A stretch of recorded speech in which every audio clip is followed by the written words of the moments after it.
Praise the Lord. இன்றைய வசனங்கள். அந்நாளில் வெளிச்சமில்லாமல் ஒருவேளை பிரகாசமும் ஒருவேளை மப்புமாயிருக்கும். ஒரு நாள் உண்டு, அது கர்த்தருக்கு தெரிந்தது.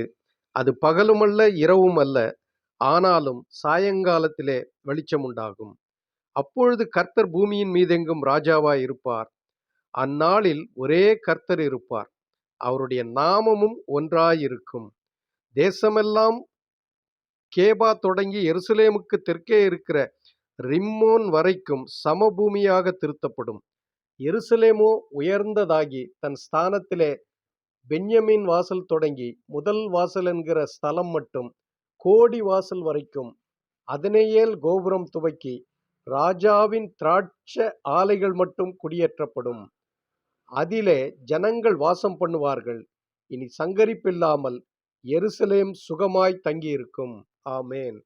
சகரியா 14:6, 7, 9, 10, 11.